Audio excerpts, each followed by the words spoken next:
No, I mean it has been foreseen for quite a time that now the Emiratis are trying to draw down some of the troops level that they've had in Yemen. This was a war for the Emiratis that they never really. It was a war of choice. It was the Houthis never really constituted a significant threat to the United Arab Emirates. It was a war which they got drawn into mostly by supporting the Saudi-led effort. And the Emiratis were always more keen to secure their own interests and their own objectives in the south, particularly around Aden, but along the coastal line with the Indian Ocean. And were never too keen to get drawn into the much more difficult, much more costly war in the north with the Houthis, from which they are withdrawing now. So it's important to highlight here what is happening is that the Emiratis are drawing down some of the heavy equipment around the Hodeidah area and bringing it back to the Emirates.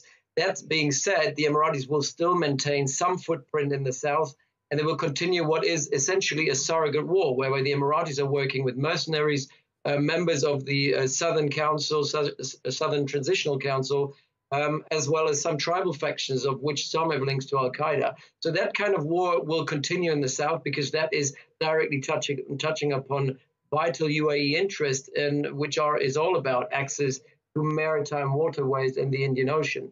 The question is just what will it mean for the Saudis, who are now somewhat bogged down in the north? And for the Saudis, they're not in the same luxury position because the Saudis are fighting not a war of choice, but they're fighting a war which for them is about national security. So they don't have the luxury to withdraw as the Emiratis have. So the Emiratis have now their luxury to draw down, remove themselves from Yemen, at least from the north, as much as they can, and call it a day and call it somewhat a successful operation.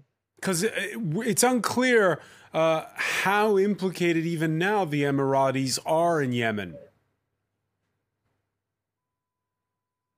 Yes, absolutely. I mean, why did they get involved in the first place? I mean, we need to consider this. I mean, the Yemen war was, yes, about an alliance with the Saudis. It was also about obviously showing the Americans that they are a partner that the Americans in the West can work with. But this all came at a cost, and the cost of this war in comparison to 2015 are now immensely high. So the costs are about finances and money. There is cost in blood because the Emiratis have taken quite a lot of casualties in this war, and most importantly, that it's a war that is increasingly connected with political costs in Washington as well, and in the West because the Yemen war is highly unpopular.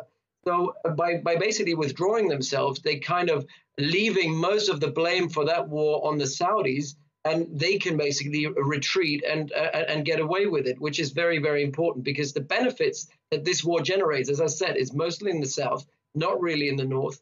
And it comes with significant costs that now for the Emiratis are no longer justifiable.